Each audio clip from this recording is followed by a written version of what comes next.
안녕하십니까. 815TV의 윤정두입니다. 매주 화요일 이 시간에는요, 윤정두의 Y라는 제목을 가지고 시청자 여러분들을 찾아뵙도록 하겠습니다. Y, 주식시장에 어떠한 이유로 흐름이 진행되고 있는 것일까? 그리고 이 종목에 대해서는 어떠한 이유가 있어서 이렇게 움직임이 나타나는 것일까? 그리고 어떠한 종목이든 주도주가 나타날 수가 있습니다. 주도주가 또 될 수 있고요. 이러한 종목들은 언제 편입을 해야 되는 것일까? 이러한 궁금증들을 속 시원하게 풀어드리는 시간 갖도록 하겠습니다. 오늘 첫 번째 순서 이어드리도록 하겠습니다.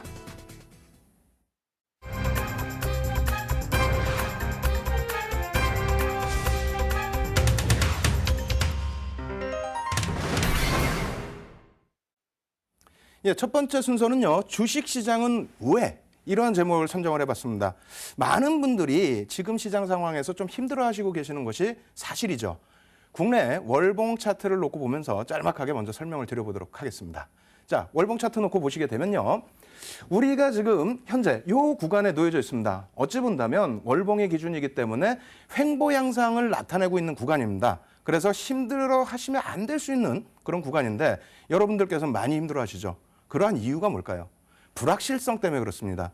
지금 시장에서 악재 요인이다라고 할 수 있는 부분이 뭐가 있죠? 첫 번째, 미국 시장에 있어서 금리 인상에 대한 부담 요인. 두 번째 또 뭐가 있습니까? 우리나라 수출주들에 대한 부담 요인이 작용될 수 있는 엔화의 하향 부분. 그래서 아베노믹스 때문에 엔화 가치가 자꾸 떨어지는 부분에 대해서 부담스러워 하시는 게 있고요. 그리고 또 하나 뭐가 있습니까? 유가 부분이 급락을 하게 되면서 세계 경기의 침체에 대한 이러한 부분에 대한 부담 요인을 여러분들 갖고 가시는데요. 그렇지 않습니다. 여러 가지 요인들이 있습니다만 지금 시장에서 상황이 안 좋은 상황이라면 이 차트에서 놓고 보시는 것처럼 예전의 흐름처럼 고점 대비 20% 이상의 급락 조정이 나와야 됩니다.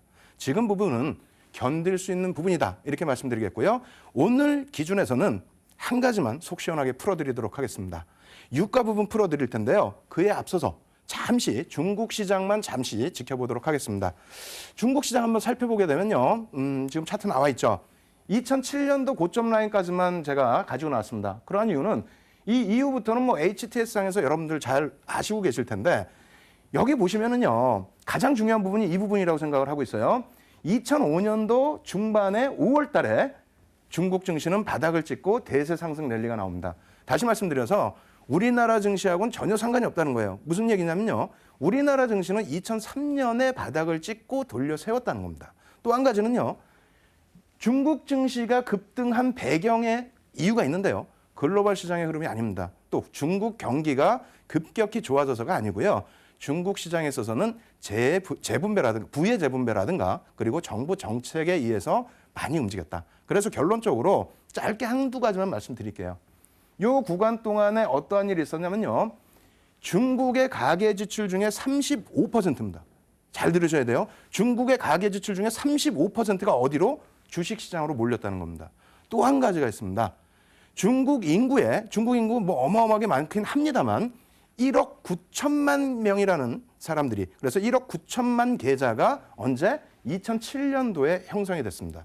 그러한 과열열기 때문에 굉장히 급등이 나왔었고 조정받은 이유는 페트로차이나라든가 이러한 국유 기업들이 상장을 하면서 보호예수 물량이 풀리게 되면서 급락을 했죠. 그래서 결론적으로 말씀드린다면은 어저께 중국 증시가 8% 밀리고 나서 장중에 8% 밀리고 7%대 하락이 나오고 나면서 많은 분들이 우려하셨는데 우려하지 마십시오. 이 부분을 국내 차트하고 항생 차트로 짧게 보면서 말씀드리겠습니다. 국내 차트는 선 차트예요. 그리고 상해 지수는 봉 차트가 되는데 이쪽 부분 놓고 보시면 되겠죠. 2005년까지 중국 증시가 밀려 내려갈 때 국내 증시는 올라서고 있었다. 그리고 여기 보시면 어떻게 됩니까? 줄곧 하락되고 있는 상황에서 국내 증시는 어떻게 됩니까? 바닥 대비해서 돌려졌죠. 더 한 가지 놓고 보셔야 될 부분은 항생입니다. 굉장히 재밌죠. 홍콩 시장도 쫓아가지 않는 중국 시장 증시를 왜 우리나라 증시가 쫓아간다고 생각하십니까? 거기에 또 한 가지는 중국 증시 브릭스 시장입니다. 창피해서 쫓아갈 수가 없는 시장입니다. 따라서 중국 관련주나 중국 관련 경기 관련 뭐 수혜주 이런 종목은 눈여겨보시되 시장 흐름에 있어서는 너무 과도하게 과민 대응하지 말자 이렇게 말씀을 드리겠습니다. 그리고 지금 시간부터는 가장 중요한 유가 부분 보도록 하겠습니다. 유가도 표 준비해 봤는데요. 표가 좀 많아요. 그래서 빨리빨리 진행을 해드릴게요. 자, 유가 차트 한번 놓고 보겠습니다.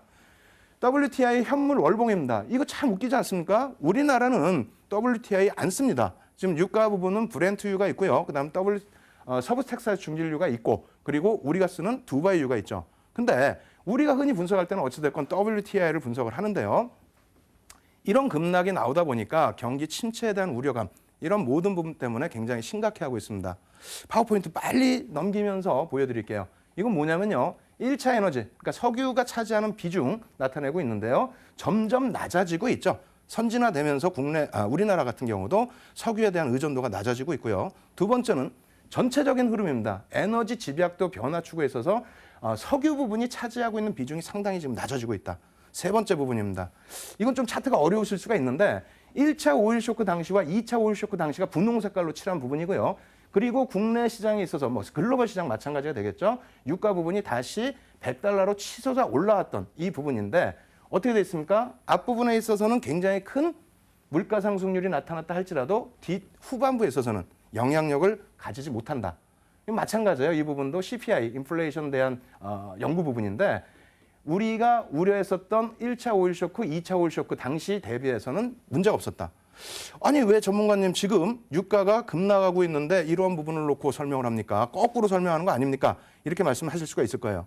제가 드리는 말씀은 유가 부분도 일정 부분에 있어서 시장에 작용하는 것이 맞습니다. 그리고 유가가 올라가는 것이 당연히 경기가 활성화되는 것으로 해석할 수가 있습니다.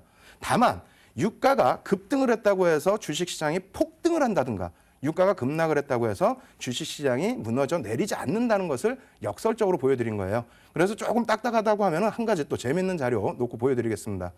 보시게 되면요. 1차 오일 쇼크 당시에 유가가 얼마였죠? 약 11불 정도 했습니다. 그리고 2차 오일 쇼크 당시에 36불 정도 했는데 물론 명목 유가와 실질 유가는 당연히 차이가 있어요. 하지만 그때 당시에 우리나라의 근로자 월 소득을 비교한다면요. 지금 기준에 유가가 2008년도에 100불 올라섰을 때 유가는 대략 9배, 10배 움직였고요. 그리고 근로자 소득은 어떻게 움직였습니까? 72배가 움직였습니다. 다시 얘기해서 지금 유가 부분의 급등락 부분은 다른 요인이 있다. 시장에 어떤 큰 충격을 줄 수 있는 숨겨진 내용이 아니고요. 아주 쉽게 생각하실 수 있는 그런 요인들이 있다라고 설명을 드리겠습니다. 그래서 계속해서 뭐 차트 빨리빨리 넘겨드리면서 설명을 할 텐데요. WTI 현물 시장의 월봉과 코스피 월봉 차트 비교를 했습니다. 가장 중요한 부분은 이 부분만 놓고 보시면 되겠어요. 유가가 35% 하락할 때 국내 증시는 어떻게 됐다? 16.94% 상승을 했고요. 다우지수 마찬가지입니다. 거기에 유가가 급락을 할 때 국내 증시 횡보, 다우지수는 월봉 기준으로는 급등이 나오고 있다는 겁니다. 그럼 이러한 부분은 어디서 어떻게 해석을 해야 될까요? 한 가지 더 보여드리겠습니다. 달러와 인덱스입니다. 이 부분은 굉장히 중요해요. 앞부분은 쭉 지나가 왔지만 이 부분에 대해서는 굉장히 깊게 생각하셔야 됩니다. 무슨 얘기냐면 지금 엔화의 약세 부분을 미국이 용인을 안 한다면 그렇게 갈 수가 없습니다. 다시 얘기해서 달러와의 강세, 달러와 인덱스의 강세. 그래서 유로화 대비해서도 달러가 지금 강세를 띠고 있고요. 이러한 부분이 상품 시장에도 영향을 미쳤다는 겁니다. 다시 얘기한다면 이러한 부분이 되겠죠. 뭐 굉장히 깊게 말씀을 드리고 싶은데 시간상 뭐 말씀을 드릴 수가 없어요. 지금 달러와 인덱스 부분과 유가 흐름을 놓고 보시면 거의 비례되게 반비례되게 움직이고 있습니다. 무슨 내용이냐고요? 달러화가 약세를 떼어서 달러화 자산이 가치가 낮아지면 당연히 자금이 어디로 갑니까? 트레이드 자금이 상품 시장으로 간다. 그 상품 시장으로 간 게 어디로 몰리냐고요? 금으로도 몰렸었고요. 원유로도 몰렸다는 겁니다. 그것이 어떻게 됐어요? 지금 정책적으로 민주당 정책에서 강세, 달러화 강세를 추구하고 있는 모습에서 이러한 흐름이 나온다는 거예요. 그래서 이 원유 부분에 있어서의 여러분들의 그 생각도 많이 바꾸셔야 됩니다. 그렇다면 이 소중한 시간에 시청자 여러분들께서 보실 때 결론이 뭐냐, 무슨 결론을 갖고 얘기하는 거냐 이렇게 말씀드릴게요. 유가가 상승했을 때 우리가 놓고 보아왔던 종목이 뭐가 있습니까? 정유업체와 화학업체, 그리고 조금 넓게 본다면 조선업체까지 보셨죠? 그 부분이 유가 부분이 급락이 나와서 시장에 바뀌었는데 왜 그것을 붙들고 계십니까? 지금은 시각을 바꾸실 때다라고 말씀을 드리는 겁니다. 그래서 지금 현재 구간에서는요. 유가가 다시 반등이 돼서 올라온다 할지라도 일단은 원유의 하락 부분에 대한 수혜 부분 아직까지 표출이 다 안 돼 있어요. 뭐 대한항공이라든가 아시아나항공이라든가 실적 개선폭이 나타날 수 있는 부분 그리고 해운주들 같은 경우에도 당연히 실적 개선이 나타날 수 있고요. 넓게 본다면 IT 수출주들의 경우에도 물류비가 인하되기 때문에 굉장히 긍정적으로 놓고 보실 수 있다. 따라서 유가 부분에 대해서 부담 요인만 가지지 마시고 조금 차분하게 긍정적으로 생각하셔서 좋은 종목 잡아 나가시라고 권해드리겠습니다. 마지막으로 그림 하나만 딱 더 보여드릴게요. CRB 차트입니다. 이 CRB 차트라는 건 뭔지 아시죠? 21개의 원자재 가격 통합을 해서 영국에서 발표하는 차트예요. 이 부분이 원유 부분에 있어서 조금 왜곡되는 현상이 있긴 합니다만 이 부분 놓고 보시면서요. 앞서 말씀드린 것처럼 어떻게 한다? 원자재 관련 종목군들에 대해서 우리가 시각을 다시 한번 가지고 가야 되는 시점이다. 이렇게 말씀을 드리겠습니다. 예, 이렇게 해서 전체 시장에 대한 설명, 길지도 않고 짧지도 않았습니다만 마음만 답답합니다. 어찌됐건 오늘은 요만큼 해서 또 마무리 져드리고요. 다음 주에는 또 다른 내용을 가지고 주식시장은 왜 이렇게 해서 주제를 가지고 가겠습니다. 첫 번째 순서 이만큼 해서 정리하도록 하겠습니다.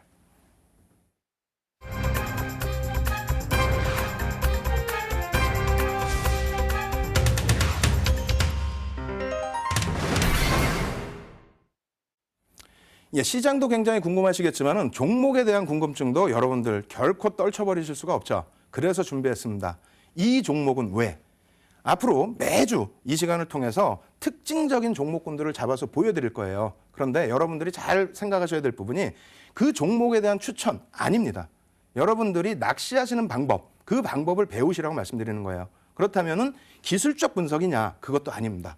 전체적인 시장을 한 발짝 물러서서 보시면서 넓게 보시면서 그 종목을 언제 어느 시점에 편입하는 것이 좋은 것인가 그런 생각을 가지시라는 거죠. 그래서 오늘도 결과론적인 종목을 가지고 나올 수밖에 없었습니다. 향후에 있어서는요.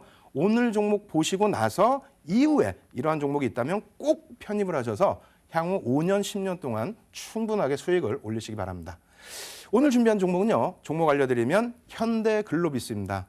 굉장히 좀 마음이 답답하신 분들도 계실 거고요. 그리고 또 궁금증을 갖고 계신 분들도 계실 텐데 시장에서 지난주에 하한가가 나왔기 때문에 굉장히 크게 대두가 됐어요. 그런데 겉에만 이렇게 핥고 넘어가시는 분들이 많으신데요.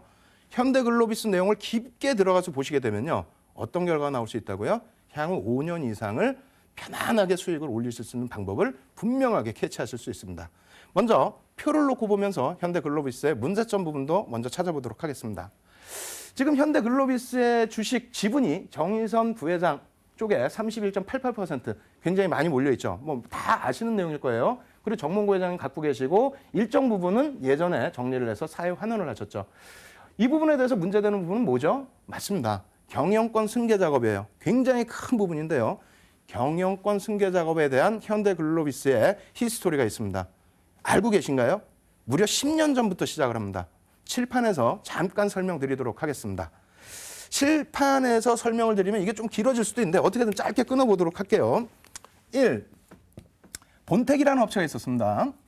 이 본택이라는 업체를 아시는 분도 계실 텐데 모르시는 분도 계시고요. 이 본택이라는 업체가 어디랑 합병이 됐었죠? 마지막에 현대오토넷이랑 합병이 됐어요. 근데 이 부분을 종목을 쭉 알려드리고 나서 설명을 다시 또 드릴게요. 그리고 나서 이 본택과 누가 또 관련이 있죠? 정의선 부회장이 관련이 있습니다. 거기에 본택과 또 누가 관련이 있죠? 현대모비스가 관련이 있습니다. 거기에 또 누가 관련이 있죠? 본택의 지분을 누가 갖고 있었습니까? 현대글로비스가 갖고 있습니다. 이렇게 여기까지만 말씀드려도 놀랄 거예요. 야, 이거 글로비스하고 본택하고 뭐 다른 건 줄 알았는데 굉장히 많이 포함되어 있네? 맞습니다. 역사를 말씀드릴게요.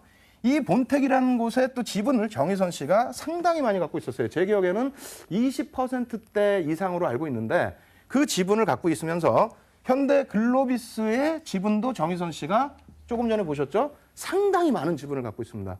근데 현대차 그룹에 있어서는 지주회사 격이 어디입니까? 현대모비스입니다. 지주회사 격이. 그래서 경영권을 승계하기 위해서는 어떻게 해야 된다? 정의선 부회장이 현대모비스의 지분을 조금 더 인수를 해야 되는 그런 상황입니다. 그렇게 되려면 지분을 많이 갖고 있는 본택 지분도 많이 갖고 있고 글로비스도 많이 갖고 있는데 이 당시에 글로비스는 직접 상장을 목전에 두고 있었어요. 언제? 2005년도 당시에. 그리고 본택의 경우에는 맨 처음에는 어떻게 하죠? 현대모비스와 2002년도 당시에 합병을 하려고 추진을 합니다. 그랬다가 시민단체의 반대에 의해서 무산이 됐어요. 왜? 이쪽으로 일감을 몰아줬다는 의혹이 있었죠. 그렇기 때문에 이쪽에 지분이 많은 누구요? 대주주가 굉장히 큰 수익을 받기 때문에 이것은 부당하다라고 해서 반대를 해서 결국 무산. 그 이후에 한 3년 정도 지나고 나서 2005년도에 오토넷과 이렇게 합병을 추진을 했어요. 결론은 여기까지만 말씀드릴게요. 이거 뭐 더 말씀드려봐야 솔직히 어렵기만 하고 내용도 어렵습니다. 그래서 시간도 없기 때문에 빨리빨리 넘어가면서 보여드릴게요. 지금 이제 화면 또 놓고 보시게 되면요. 이게 뭐 A 종목이라고 제가 좀 숨겨놨던 그런 종목인데 현대 오토넷입니다. 오토넷의 지분 비율이 있고요. 합병 후에는 이러한 지분 비율이 생깁니다. 그리고 여기서 조금 도덕적으로 문제가 됐던 부분은 제2사 부분이 되겠는데 다국적 기업입니다. 그쪽으로 정의선 부회장 지분을 좀 넘겼어요. 그래서 시세 차익을 단기간에 2배 이상을 줬다는 좀 문제점이 또 도덕적으로 불거졌던. 결론은 뭐냐면요. 이런 모습이 나타납니다. 현대 오토넷의 수급에 있어서 개인들이 결국은 4,500만 주를 떠안게 돼요. 단기간에. 그렇게 되면서 주가로 볼까요? 이러한 폭락이 나타납니다. 근데 앞선 부분에 제가 분명히 말씀드렸죠. 제가 지금 상장 폐지된 합병돼서 없어진 종목 갖고 나와서 야 폭락 나왔다. 뭐 이거 어떻게 그런 얘기가 아닙니다. 앞전 부분을 보셔야 되겠죠. 폭등을 했어요. 얼마? 371%. 이게 소형주고 우리가 흔히 얘기하는 잡주입니까? 아니죠. 현대차 그룹주에 속해 있던 종목입니다. 그런 종목이 단기간에 폭등이 나왔다, 급등이 나왔다. 어떤 부분에 의해서 경영권 승계 작업을 하기 위해서 일정 부분이 주가가 인위적으로 흘러간 부분이 있었다는 겁니다.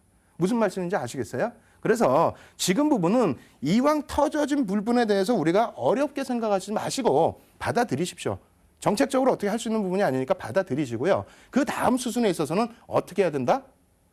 향후에 어떤 종목을 어떻게 포착을 할까? 이 부분을 생각하시면 돼요. 그러기 전에는 또 하나 또 놓고 보셔야 될 게 있죠. 아무래도 현대글로비스 언급을 드렸으니까 지금 현대글로비스 갖고 계신 분들 얼마나 가슴이 타겠습니까? 그 부분에 대해서 간략하게만 전략을 말씀드리겠습니다. 일단 화면 보시면은요. 현대글로비스의 지금 매출 구성이 이렇게 돼 있어요. 근데 앞서 말씀드린 것처럼 도덕적인 부분 말씀드렸죠. 그렇다면은 현대차 그룹에서 현대글로비스를 지금 당장 쳐낼 수 없습니다. 만약에 지분 매각을 한다 할지라도 당연하겠죠. 그렇기 때문에 긍정적으로 좀 놓고 보시고요. 그리고 매출 부분의 실적 부분은 뭐 이런 식으로 또 개선이 된다라는 전망이 있어요. 그래서 절대 뭐 지금 현재 상태가 저평가라고 표현 드릴 수는 없습니다만 글로벌 시장 대해서 저평가다라고 할지라도 바닥에서 또 올라온 또 그런 흐름이 있고 리스크적인 부분이 있기 때문에 저평가라고 말씀드릴 수는 없습니다. 다만 이 정도로 실적을 또 가지고 가는 업체이기 때문에 너무 급한 마음에 서둘러서 매매를 단행하시지 마라 이렇게 말씀드릴게요. 그리고 한 가지 더 놓고 보여드립니다. 이 부분인데요. 마지막에 이제 정리가 되겠습니다. 여러분들 조금 약을 올려드릴 거예요. 지금까지는 가지고 계신 분들에 대한 전략이었잖아요. 가지고 계신 분들 어떻게 해야 됩니까? 지금 월봉으로 놓여져서 이렇게 돼 있는데 아직은 날짜가 있어요. 그리고 일봉을 나중에 살펴보시면요. 하락 부분에 있어서 반전되는 상승 잉태형이 좀 표출이 됐습니다. 그런 부분들 좀 위안을 잡으시고요. 우리는 뭘 놓고 봐야 된다? 우리는 이걸 놓고 보셔야죠. 저 저점에서부터 2007년 1월에서부터 바닥 주가 21,300원이었습니다. 21,300원을 어찌됐건 간에 실적을 몰아줬든 안 몰아줬든 끌어올렸다는 겁니다. 얼마까지? 이 고점으로 따진다면은 얼마요? 지금 현재 조정을 받아갖고 있어도 10배 수준입니다. 여기 고점으로 따지면요. 대략 한 13배 이상의 상승률이 나왔다는 겁니다. 몇 년 동안? 7, 8년 동안에. 여러분들 이 정도 수익을 계좌에서 지금 창출하고 계신다면은 굳이 늦은 시간에 시청 안 하셔도 되겠죠. 힘드신 부분이 많다면은요. 이런 부분도 팁을 잡을 수 있습니다. 야, 7년 전 거를 어떻게 내가 잡을 수 있니? 아닙니다. 국내 시장에 있어서 언제부터입니까? IMF 이후에부터 있어서는 지주회사격으로 계속 변천해 가고 있습니다. 그렇죠? 그래서 지금 아직까지도 중견그룹주 중에서는 이처럼 경영권 승계 작업을 해야 되는 종목이 많이 남아 있습니다. 그렇기 때문에 실적 관련된 종목도 보시고 또 경영권 승계를 하기 위해서 실적을 개선하는 종목도 보시고 또 현재 놓여져 있는 지주회사까지도 포괄적으로 놓고 보신다면은 올 상반기에요. 여러분들 안정적으로 좋은 종목 저점에서 잘 편입하실 수 있다. 이렇게 말씀을 드리겠습니다. 그래서 두 번째 시간에 강조드리는 부분요. 폭등 가능 종목 선침의 전략 별거 없습니다. 분명히 보셨잖아요. 시가총액이 10조가 넘었던 종목입니다. 현대글로비스를 통해 얻은 교육 주목하시고요. 경영권 승계 관련된 그룹주 관심 필히 가지십시오. 그리고 지주회사에 대한 관심도 굉장히 필요한 시점이다. 이렇게 말씀을 드리겠습니다. 두 번째 시간 역시 좀 짧은 느낌이 있는데 신의 한 수 또 들어가야 되기 때문에 이만큼 해서 정리해 드리도록 하겠습니다.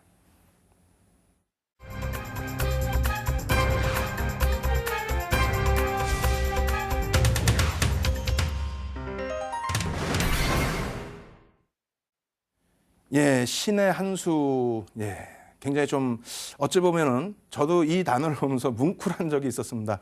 지금 방송 나오기 전에 많은 준비를 했어요. 한 달 정도 준비를 하면서 과연 여러분들께 어떤 내용을 전해드려야 그나마 좀 와닿으실 수 있을까 그런 생각을 많이 했는데요. 어찌 보면 오늘부터 제가 한 4주 정도까지는 일단 시장 주도주 포착 방법을 알려드릴 거예요. 그 부분을 가장 앞부분에 내세운 이유는 제가 그것을 바탕으로 해서 실전대회에 나가서 수익률 대회에서 6차례 이상 1위를 했기 때문에 그렇습니다. 그리고 또 한 가지는요. 2007년도에 어떻습니까? 300만 원짜리 계좌 가지고 3개월 만에 27억 만들었습니다. 그게 시가총액 극대형주, 거기에 이제 파생상품 일부 포함되어 있었습니다만 여러분들도 충분하게 해내실 수 있다는 겁니다. 뭘로요? 시장 주도주로. 그럼 시장 주도주라는 게 무엇입니까? 칠판에 한번 적어드리도록 하겠습니다. 일단 뭐 칠판 제가 썼으니까 뭐 제가 지워야 되겠죠? 여러분들 조금만 기다려 보세요. 시장 주도주 뭘까 한번 생각하시면서 기다리시기 바랍니다. 시장 주도주라는 건요 별게 없습니다. 여러분들 생각하실 때는 뭐 테마주들까지도 시장 주도주가 아니냐, 뭐 테마주가 시장 이끌어간다, 뭐 이렇게 말씀하시는데 테마주라는 거는 말 그대로 테마주입니다. 테마만 형성할 수 있고요. 그리고 그 이상의 시세를 분출하기는 굉장히 어렵습니다. 시장 주도주라는 것은 시장을 견인해야죠. 나만 배부르다고 되겠습니까? 시장을 이끌어가면서 다른 쪽도 수익 줄 수 있는, 다시 얘기한다면 첫 번째 시장 주도주는 뭐다? 시장 지수를 견인할 수 있는, 짧게 쓸게요. 시장 지수를 견인할 수 있는 업종 대표주다. 이렇게 적겠습니다. 아시겠죠? 야, 이거 뭐 신의 한 수 배운다 그랬는데 무슨 대형주만 가지고 매매를 할 거냐 이렇게 생각하실 분이 계시는데 맞습니다. 자, 보시죠. 1조 이상짜리 종목군에서만 시장 주도주가 나올 수 있다. 업종군이 되겠어요? 1조 이상의 업종군에 대해서 1조 이상의 종목인데 그 종목이 이제 속해 있는 업종이 되겠죠? 그게 이제 시장 주도 업종이 될 텐데요. 이렇게 말씀드리면 벌써 낙담하시는 분들 계세요. 야, 이거 뭐 앞부분에 시원시원하게 얘기해서 조금 보려고 했더니 무슨 대형주에 그것도 모자라서 1조 이상 종목 충분히 있습니다. 몇 종목 있어요? 173개 종목 있고요. 조금 전에 보신 현대글로비스가 2만 1,000원대 했을 때가 시가총액이 7천억이었어요. 그게 얼마까지 올랐었습니까? 10조 이상까지 올랐었습니다. 10조 이상까지. 그래서 대형주라고 해서 수익이 안 나는 것이 아니다. 이렇게 말씀드리겠고 한 가지만 더 팁 말씀드리면요. 기아차, 현대차 어땠습니까? 2009년도 바닥 찍고 나서 2년 동안에 10배에 달하는 상승률이 나왔어요. 어마어마했죠. 그것이 다 대형주에서 나왔다는 점 강조를 드리겠습니다. 세 번째는 어떤 것이 또 시장 주도주라고 말씀을 드릴 수 있을까요? 시장 주도주는요. 시장 상승률. 그죠? 시장 상승률입니다. 왜? 시장이 하락할 때 무슨 주도주입니까? 시장 하락할 때는 쉬셔야지. 시장이 상승할 때 시장 상승률 대비해서 최소 1.5배에서 2.5배 수준의 상승률이 나온다. 그렇다면은 뭐 1.5%, 2.5%가 아니잖아요. 시장이 만약에 20% 움직였다면 대략적으로 30에서 50%가 어떻게? 아주 안정성 있게, 아주 마음 편하게, 아주 여유롭게 움직임을 가지고 간다라는 겁니다. 아시겠죠? 그래서 이런 시장 주도주를 잡아내셔야 되는데 어렵냐? 전혀 어렵지가 않아요.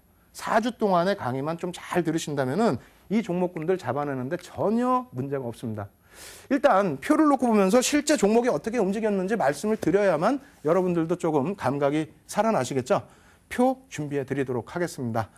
지난 그 흐름까지의 그 시장 주도주들 가지고 나왔는데요. 어떻게 돼 있죠? 2003년부터 2004년까지 코스피 지수 512포인트 찍고 고점 939포인트까지 올라왔을 때 83%의 상승률이 나왔을 때 2003, 4년 주도주가 뭐죠? 환율이 어떻게 돼 있었습니까? 환율 1,100원대에 아주 기가 막히게 방어 잘해주고 있었습니다. 그렇게 되면서 삼성전자, 현대차 상승률 얼마예요? 지금에는 솔직히 좀 못 미치죠. 근데 이때는 뭐 시장의 변동성이 클 때가 아니기 때문에 무려 145%, 168%인데요. 삼성전자 한번 놓고 생각을 해보세요. 우리나라 시가총액 1위 업체입니다. 1위 종목을 가지고도 이렇게 수익을 낼 수 있다는 겁니다. 다시 말씀드려서 저와 함께 이 주도주를 바탕으로 올해 큰 수익을 한번 내보시고 싶다 하시는 분들은요. 내일 무조건 삼성전자 한 주는 편입을 하셔야 됩니다. 왜? 시장에 대한 자신감이 없는데 무슨 종목으로 수익을 내실 겁니까? 테마주로 가시면 된다고요? 혹은 옆에 도망가서 잘 자란 종목으로 내시면 된다고요? 그렇다 하실지라도 시장에 대한 신뢰, 믿음, 삼성전자 한 주만 갖고 계셔도 따뜻할 겁니다. 마음이 편안하실 거예요. 그래서 아무리 삼성전자가 비싼 가격에 거래된다 할지라도 내일 기준에 삼성전자 상한가 나오더라도 한 주는 꼭 편입하십시오. 아시겠죠? 자, 그 다음 설명 계속해서 이어가도록 하겠습니다. 두 번째 놓고 보시게 되면요. 국민은행과 삼성화재입니다. 저때 2005년도에 어떻게 됐었죠? 금융주들이 굉장히 강세를 뗐었어요. 시장 정책 자체가 금융 쪽에서, 금리 쪽에서 우호적인 분위기, 그런 분위기에 힘입어서 처음에는 화재 종목들, 그죠? 보험업체들, 그리고 두 번째는 은행주들, 세 번째는 뭐가 왔어요? 증권주가 왔어요. 근데 증권주는 시가총액이 1조 넘는 종목이 몇 종목 없습니다. 그래서 증권주는 좀 배제를 하시는데 어찌됐건 간에 시장 대비해서 2배 이상의 상승률이 나왔다는 점 기억해 두시고요. 2007년도에 어떻게 됐죠? 포스코와 현대중공업 있습니다. 포스코와 현대중공업 사실은 중국 관련주 아닙니다. 저는 명백하게 그렇게 말씀드릴 수 있는데 저 이외에 많은 분들은 중국 수혜주라고 하더라고요. 어찌됐건 간에 뭐 중국 수혜주가 됐건 뭐가 됐건 이때 대선이 좀 껴 있었는데요. 여러 가지 요인에 의해서 그 무거운 포스코가 얼마 움직입니까? 168%, 현대중공업이 358%. 야, 지금 수익률만 놓고 보시더라도 어떻습니까? 가슴이 상당히 많이 떨리실 거예요. 저도 그렇습니다. 옛날 생각도 나고. 근데 여러분들께서는 지금도 계좌가 어려우신 분들이 많으실 겁니다. 왜? 주도주를 못 잡고 또 나만의 기준이 없기 때문에 자꾸 내동매매를 하시다 보니까 이러한 종목군들 못 잡고 놓쳐서 그렇다는 거예요. 그럼 선생님 최근 거 보여주지 왜 자꾸 옛날 거? 최근 거 말씀드리지 않았습니까? 최근 거는 HTS에서 검색하시면 돼요. 얼마 전까지 뭐가 있었습니까? 정유주, 화학업체 있었잖아요. 그리고 현대차, 기아차 또 언급도 드렸었죠. 최근의 건 없겠습니까? 최근 종목도 있습니다. 그러한 부분들을 포착해서 잡기 위해서는 무엇이 중요하다? 낚시하는 방법, 교육부터 받으시라는 겁니다. 그래서 표를 하나 또 더 놓고 보여드리면서 설명드리겠습니다. 표를 놓고 보시면은요, 이렇게 비율이 돼 있어요. 이것은 누구 기준이냐? 매집 비율, 견인 주가 상승률, 누구 기준이냐 하면은 뭐 윤정두 기준입니다. 죄송하지만은 이거 뭐 어디 교과서에 나온 것도 아니고 제 기준이에요. 한 30년 정도 됐어요. 제가 주식한 지가. 30년 동안 흐름을 놓고 봤을 때 1조 이상 173개 종목쯤 있는데요. 시가총액 1조 이상 종목군에 있어서 2.5에서 5% 정도의 매집 비율이 형성이 되면 어떻게 된다? 약 20에서 30%의 주가가 움직입니다. 왜 그렇겠습니까? 편입을 하는데 당연히 움직일 거 아닙니까? 매수를 하는데 1조 이상의 대형주는 어떻게 돼요? 대주주 지분이 있고요. 외국인 지분이 있고요. 기관 지분이 있고요. 그거 빼고 나면 유통 물량이 얼마 없어요. 유통 물량이 1, 20% 될까요? 그 정도에서 2.5에서 5%를 매집한다? 당연히 주가 움직이죠. 그런데 이런 경우가 있습니다. 5%까지 매집을 했는데 차익 실현하는 경우가 있어요. 뭐 시장 상황에 따라서 차익 실현할 수도 있는 거 아닙니까? 차익 실현을 하고 빠져나가는 경우는 우리가 흔히 얘기해서 단기 테마주. 대형주도 테마가 형성되죠. 그래서 테마주로서 움직임을 가지고 갔다. 이렇게 해석을 하실 수가 있겠습니다. 두 번째는 어떤 매집 국면인지 같이 또 화면을 통해서 놓고 보도록 하겠습니다. 놓고 보시게 되면요. 2차 매집 국면 어떻게 됩니까? 5에서 10%입니다. 이거 굉장히 많은 물량이에요. 단순하게 말씀드린다면요. 하이닉스 주식수가요. 제가 지금 기억하기로는 7억 2천만 주 정도 돼요. 7억 2천만 주의 10%는 어떻게 됩니까? 7,200만 주예요. 7,200만 주. 그 주식을 매수하면 어떻게 되겠어요? 약 30에서 50%의 상승률이 나온다는 겁니다. 세 번째입니다. 매집 국면 10에서 15% 매집이 됐다. 이거는 시장 주도주입니다. 시장 주도지 아니고서는 저 정도의 지분을 편입하기가 어렵습니다. 왜? 외국인이나 기관이 한 명이 아니잖아요. 전체 자산 운용사뿐만 아니라 여러 가지 뭐 투신 쪽, 뭐 그 밖에 기타 법인 쪽 전부 합산해서 기관 외국인을 환산을 해본다고 했을 때 한 군데서 매집하는 게 아니고 같이 움직여줍니다. 어떤 주를 바탕으로 실적이 개선될 수 있는, 예를 든다면 유가가 하락해서 유가 원유 부분에 대해서 원가 절감이 돼서 실적이 개선될 수 있는, 뭐 한전도 사실상 그런 호재거리에 놓여져 있는 종목 중에 하나입니다만 그런 종목군들에 대해서는 우리보다 조금 더 공부를 한 기관 투자자들, 외국계 투자가들도 편입을 많이 할 수 있다는 겁니다. 어찌됐건 간에요. 10에서 15% 편입을 하게 되면 50% 이상 상승이 나온다. 여기까지 말씀드리면요. 또 이렇게 생각하십니다. 다 알겠는데 매집해서 저렇게 오르면 언제 사라는 얘기냐. 그 전에 살 수 있는 방법 알려준다고 한 거 아니냐. 그 방법 내놔라. 당연히 그렇게 말씀하실 것 같아요. 다시 칠판에서 말씀을 드리겠습니다. 역시 제가 또 지워야 되겠죠. 지워야 되는데 이번에는 무슨 생각하시고 계실 거예요? 야, 윤정두가 저런 종목군들을 편입할 수 있는 비법을 알려준다고 했으니까 내가 적어야지 이렇게 생각하실 텐데 뭐 적으셔도 좋습니다만 그냥 이해만 하세요. 왜 그렇게 움직이는지를 이해만 하시는 게 더 빠릅니다. 자, 보겠습니다. 이번엔 좀 중요한 거 빨간색 쓸게요. 첫 번째, 뭐 단순해요. 어찌 보면 단순합니다. 시장이 상승장일 때는 어떻게 해야 되는지 아십니까? 이것도 제 기준입니다. 10% 수준의 프리미엄을 얹어주고 분할 매수를 한답니다. 무슨 얘기인지 이해가 되세요? 여러분들의 HTS 잘 보시면은요. 예를 들어서 어떤 종목이 개인들이 이렇게 물량을 뺏겼어요. 왜? 외국인이든 기관이든 혹은 쌍끌이든 혹은 한쪽에서 사서 개인들이 이렇게 물량을 뺏겼다는 겁니다. 물량을 뺏겼을 때 주가가 어떻게 되겠습니까? 급하게 안 가요. 처음에 절대 급하게 안 갑니다. 그 바보입니까? 급하게 막 위로 사게? 요렇게 가겠죠. 요렇게 가다 어느 시점에 이렇게 갈 텐데 요렇게 갔을 때 어떻게 되겠어요? 평균 단가가 나올 거 아닙니까? 평균 단가가 있는데 시장이 상승장이야. 상승장이면 이게 밀려 내려옵니까? 평균 단가 대비해서 위에 놓여져 있다는 겁니다. 그래서 시장이 강세장으로 형성이 돼서 추세 부분에 있어서 강한 모습을 표출을 한다면 당연히 최대 10%까지의 프리미엄을 줄 수 있다. 다만 단기적으로 시장의 조정이라든가 종목의 흔들기, 눌림 이러한 모습이 나타나게 된다면 종목 조정이 나올 수 있죠. 어디까지? 매수 평균 단가 수준까지 내려올 수 있습니다. 물론 큰 조정이 나오면 그 밑을 깨고 내려가는 경우도 있어요. 근데 그 부분은 좀 배제를 하시고 어찌됐건 간에 10% 프리미엄을 주고 샀다 할지라도 분할 매수 관점이다라고 한다면 당연히 평균 매수 단가 수준까지의 공간을 열어두실 수 있다는 겁니다. 어찌됐건 가장 중요한 부분은 뭐다? 상승일 때는 10%의 프리미엄을 줄 수 있다. 근데 지금 어떻게 돼 있습니까? 시장이. 어떻게 돼 있겠냐. 못 가서 쩔쩔매고 있잖아요. 옆으로 횡보하고 박스권 주고 밑으로 빠지진 않지만 뭔가 불안하고 그것은 수익이 안 나서 불안하신 거일 거고요. 자, 두 번째는 횡보장이 되겠죠. 횡보장은 또 어떻게 줄까요? 횡보장도 지금 좀 이따 종목 보여드리겠습니다만 주도주는 급등 양상이 나오고 있는 대형주들 많이 있습니다. 아시겠죠?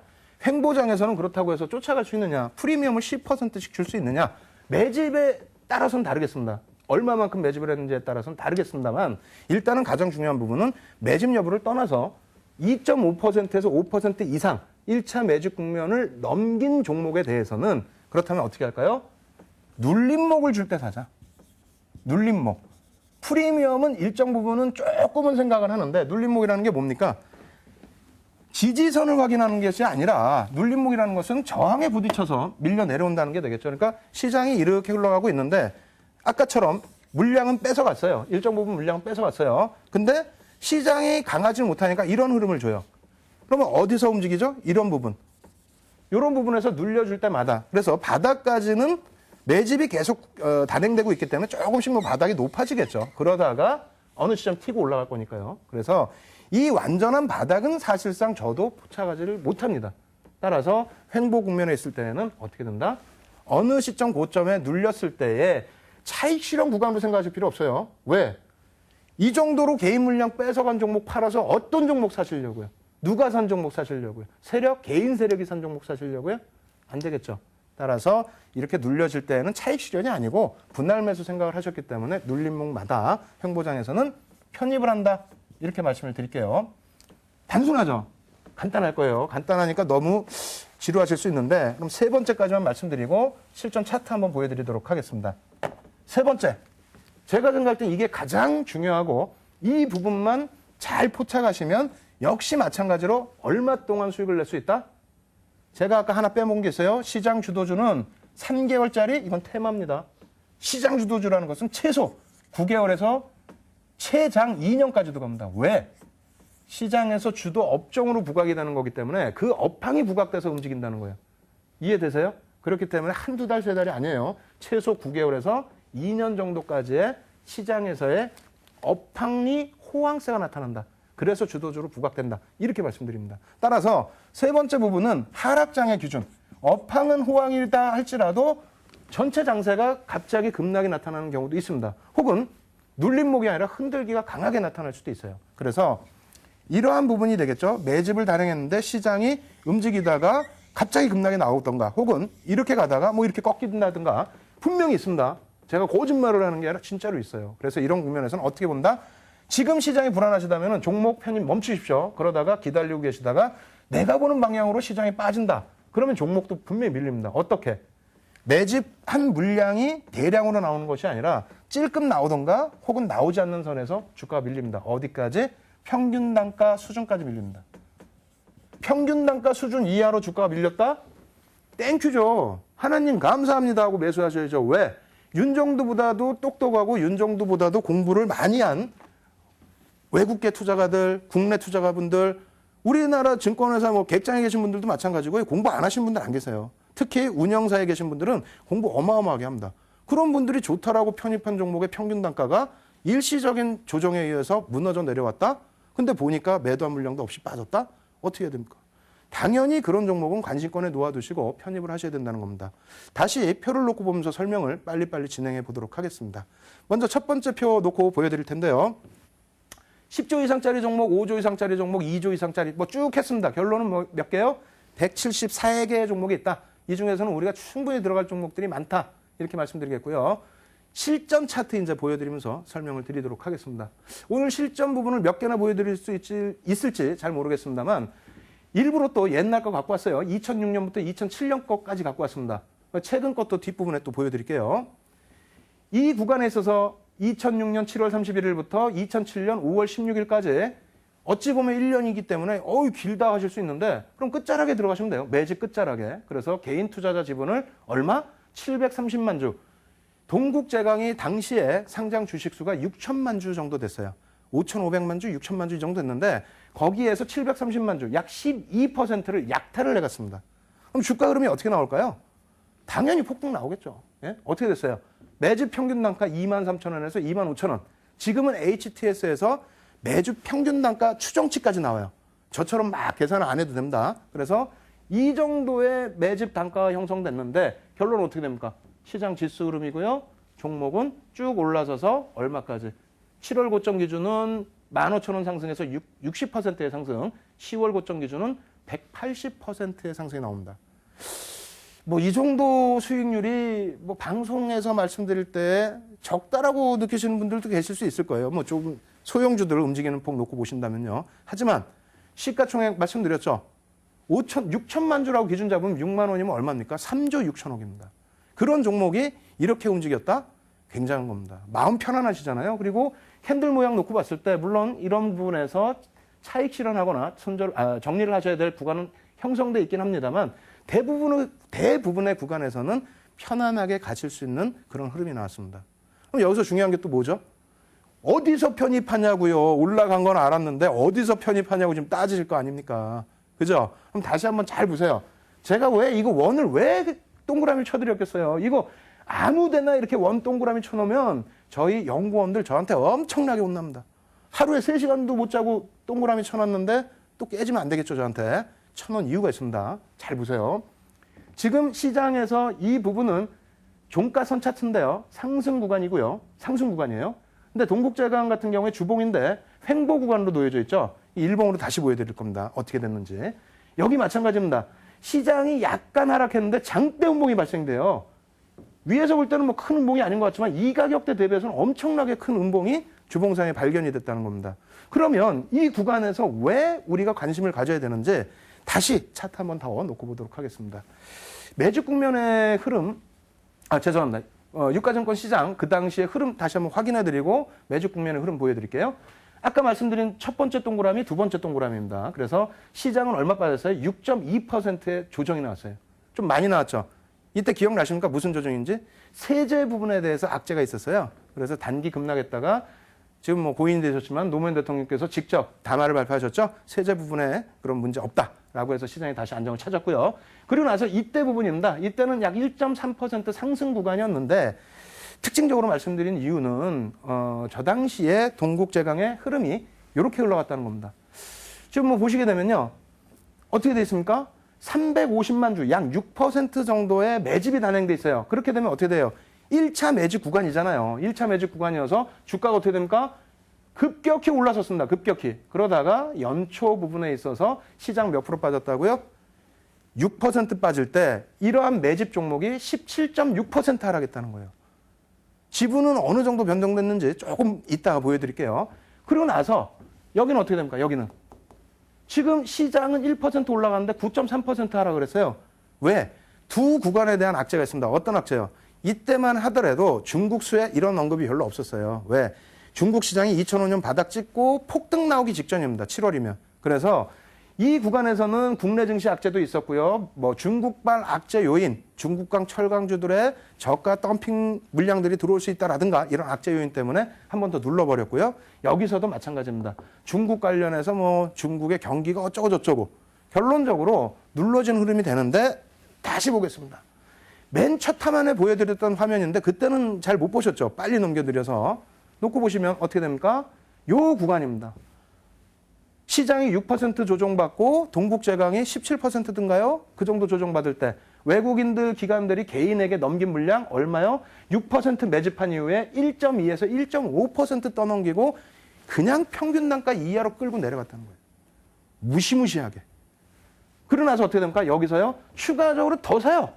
더 사서 12% 매집을 해놓고도 어떻게 합니까? 살짝 던지면서 주가 시장 1.3% 하는데 9% 밀어버렸어요. 적은 조정인 것 같죠? 아닙니다. 그 당시엔 변동성이 이렇게 클 때가 아니에요. 거기다가 시장이 가는데 중국발 악재? 전혀 아니라는 거죠. 지금 다시 한번 잘 생각을 해보십시오. 이러한 종목군들을 어디에서 편입하셔야 돼요? 어떻게 됩니까? 시장이 상승장이잖아요. 상승장인데 상승장이어서 그렇다면 동국제강을 그 당시에 편입을 했다. 손절할 구간이었나요? 아니라는 거죠. 혹은 시장이 상승장이었는데 동국제강도 올라가고 있었어요. 보니까 매집이 돼 있어요. 근데 시장 조금 조정을 빌미로 해서 흔들어서 주가 이빠이 빼서 개인 물량을 더 털어내고 있다면 그 구간이 편입 구간이 된다는 겁니다. 그럼 분명히 말씀드리다시피 자, 이 종목 보셨죠? 제가 그때 당시에 추천을 드려서 이만큼 갔습니다. 그 내용입니까 지금? 아니잖아요. 매집된 거 보여드렸죠? 야, 매집됐으니까 이만큼 갔습니다. 그 내용입니까? 아니잖아요. 뭡니까 결론은? 흔들었을 때 물량 뺐을 때 주가 뺐을 때 잡을 수 있었다. 그때 잡았으면 수익이 났다라는 부분 강조드리는 거죠. 다시 한번 조금 전에 보여드렸던 일봉 차트 놓고 보면서 다시 강조를 드리겠습니다. 한번 보시죠. 조정받았죠 분명히. 시장 올라가는데 또 음봉 발생됐죠. 일봉상으로는 9% 빠졌고요. 어떻게 됐습니까? 60% 상승, 그 다음 어떻게 됐습니까? 180%의 상승. 잡으실 수 있으셨어요? 못 잡으셨어요? 잡으실 수 있으셨죠? 어떤 걸로? 시장 주도주, 철강업종 시장 주도주였습니다. 포스코를 필두로 잡으실 수 있었고요. 주가 부분 어떻게 되어 있습니까? 추경 매수가 아닌, 또 기술적 분석이 아닌 펀더멘털 부분과 수급 동향만을 놓고 편입을 할 수 있었다는 말씀을 드리는 겁니다. 그래서 결론적으로 야, 윤정도 다 좋은데 왜 옛날 차트만 갖고 와서 지금 열변을 토하느냐. 지금 시장의 흐름에서 안 맞을 수도 있지 않느냐. 이렇게 말씀하시는 분도 계세요. 그래서 지금 시장의 차트도 가지고 나왔습니다. 급하게 제가 막 만들어 오다 보니까 그림이 좀 안 이뻐요. 한번 보실까요? 여러분들 다 아시고 계시는 종목입니다. SK 하이닉스. SK로 인수가 되면서 SK 그룹도 또 좀 좋아졌죠. 그래서 SK 텔레콤 주가도 많이 올라왔는데 외국인 기관 다 필요 없어요. 합산을 해서 결국 개인이 어떻게 됐습니까? 개인이 어떻게 됐어요? 이거 HTS 다 나오는 얘기예요. 제가 지금 이평선을 그려드렸습니까? 혹은 뭐 보조지표를 넣어드렸어요. 이거 어렵습니까? 안 어려워요. 한번 보세요. 1억 4천만 주를 물량을 약탈을 당했습니다. 몇 퍼센트라고요? 하이닉스 주식수가요. 7억 2천만 주예요. 7억 2천만 주. 대략 우리나라 상장 주식수 중에서 8억대가 하나 있고요. 하이닉스가 두 번째입니다. 8억대가 삼성 계열사인가요? 그리고 예전에는 STX 페노션이 20억 주 있었어요. 20억 주. 네? 어찌됐건 간에 이 정도의 물량이 뺏기게 되면서 물량을 뺏어가게 되면서 주가 어떻게 되죠? 저점 대비해서는 와 200% 상승입니다. 아이 뭐 이 정도밖에 안 돼? 이 정도밖에라니요. 여러분들 지금 200% 수익 나신 분 계시면은 지금 이 시간에 피곤하신 시간에 제가 진행하는 방송 보시겠습니까? 아니잖아요. 이러한 구간에서 나중에 다시 한번 또 자세히 설명을 드리겠습니다만 어떻게 됩니까? 조정 나오는 구간마다 우리가 잘 포착한다면은 정말 저가 매수 편안하게 하시고 지금 주가까지 편안하게 가지고 갈 수 있다. 기술적 분석이 아닌 수급 분석만을 놓고 보시더라도. 왜? 기술적 분석 누구나가 다 할 수 있잖아요. 그리고 하이닉스가 저 정도 빠져 있다면은 시가총액 상위 종목 저 정도 빠진다면 어떻게 됩니까?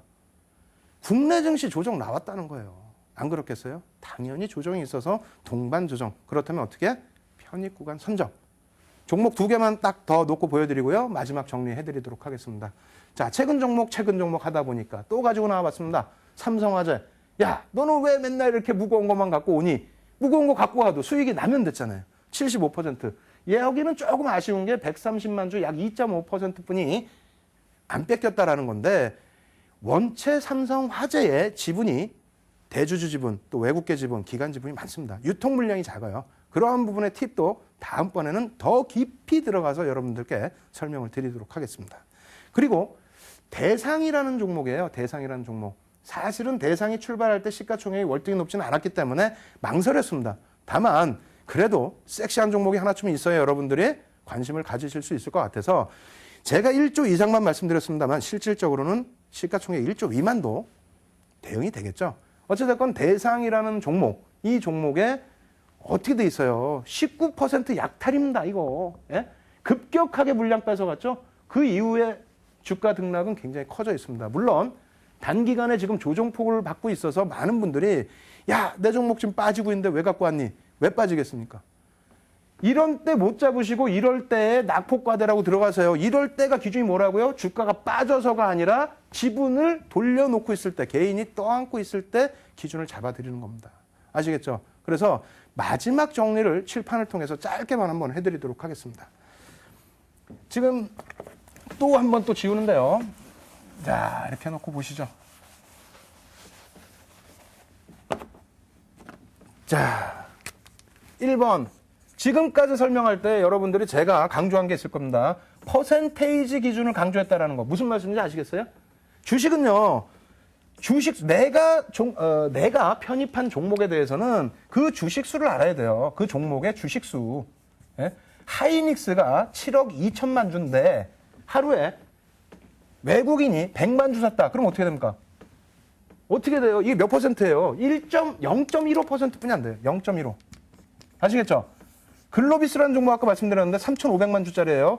35만 주 사면 어떻게 됩니까? 1% 편입입니다. 차이가 크죠? 무슨 얘기냐면은 퍼센테이지로 계산을 하셔야지 괜히 뭐 20억 주 주식수가 있었던 어떤 종목처럼 하루에 500만 주 개인이 뺏겼다? 외국인이 샀다? 그럼 막 들어간단 말이에요. 그게 물리는 건지 뭔지도 모르고. 그래서 모든 주식은 퍼센테이지로 놓고 보시고 거기에 주식수 곱하기 가격이니까 그럼 뭐가 나옵니까? 시가총액이 나옵니다. 이것도 계산하시려고 하지 마세요. 어떻게 하신다고요? 시가총액 부분 자체도 나와 있습니다. HTS에 아주 자세히 나와 있어요. 그래서 지금 팁을 말씀드리면 뭐 한 가지 정도로만 압축을 해드린 거예요. 여러분들께서는 어떻게 놓고 보셔야 된다? 내 주식에 대한 주식수와 시가총액 부분은 꼭 아셔야 된다. 그리고 나머지 부분은 제가 그래서 준비했습니다. 지금 시간이 너무너무 없어요. 지금 당장 끝내야 된단 말이에요. 할 얘기는 많은데 어떻게 하겠습니까? 오늘 지금 당장 제가 달려가서 무방하겠습니다. 지금 자막 나가고 있죠. 오늘 밤 11시부터 해서 저희 815TV에서 제가 직접 새벽까지라도 무방을 할 테니까요. 여러분들 다 참여하셔서 오늘 다 못 배운 그런 교육들 꼭 숙지해서 내 것으로 만드시기 바랍니다. 아시겠죠? 저는 다음 주에 또 찾아뵙도록 하겠습니다. 감사합니다. Y의 윤정도였습니다.